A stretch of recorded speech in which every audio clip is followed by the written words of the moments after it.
YCP కేంద్ర కార్యాలయంలో భూమన కేంద్ర కరుణాకర్ రెడ్డి మాట్లాడుతున్నారు. ప్రస్తుతం లైవ్ చూద్దాం.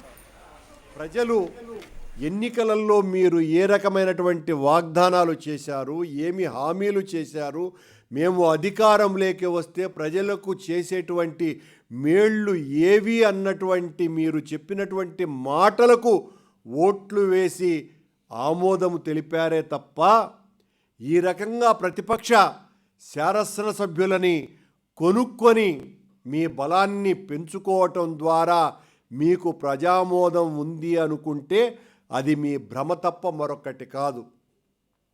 175 నియోజకవర్గాలలోనూ మా పార్టీనే గెలుస్తోంది అని చెప్తున్నారు చంద్రబాబు నాయుడు గారు. నిన్న మొన్నటి వరకు మా పార్టీ శాసనసభ్యులను చేర్చుకుంటూ వచ్చే ఎన్నికలలో శాసనసభ సీట్లు పెరుగుతాయి, 225 సీట్లు రాబోతున్నాయి, అందరికీ కూడా సీట్ల పంపకాలలో ఇబ్బందులు రావు అని చెప్పినటువంటి ఈ పెద్ద మనిషి 175 సీట్లలో ఎమ్మెల్యేలను కొనటము ద్వారా మాత్రమే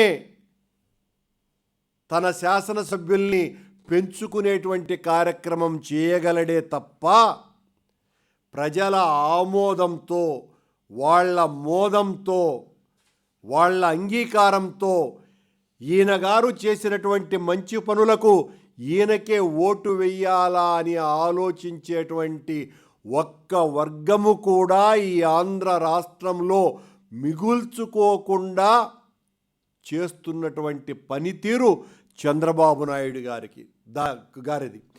ఏ ఒక్కరిని కూడా కించిత్తు కూడా వాళ్ళ అభిమానాన్ని చూరగొనకుండా అభివృద్ధి సంక్షేమాన్ని చూసి ఓటు వేయండి అని చెప్పగలిగేటువంటి ధైర్యం చంద్రబాబు నాయుడు గారికి ఏ కొశానా లేదు.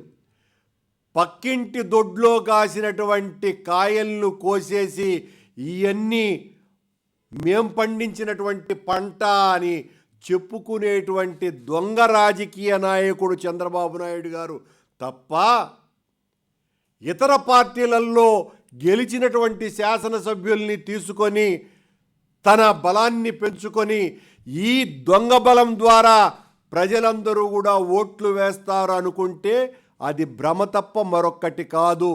ఈ రోజున నిస్సిగ్గుగా, అసలు సిగ్గు అన్నది ఏమాత్రము లేకుండా తెలుగుదేశం పార్టీ కండువాలు మా శాసనసభ్యులకు కప్పి చేర్చుకుంటున్నారు అంటే రాజ్యాంగ ఉల్లంఘన చంద్రబాబు నాయుడు గారు ఎంత గొప్పగా చేస్తున్నారు అని చెప్పటానికి నిన్న మా శాసనసభ్యురాలుగా ఉండినటువంటి ఉప్పులేటి కల్పన గారిని చేర్చుకోవటంలో బట్టబయలు అయ్యింది. అది పచ్చ కండువా కాదు.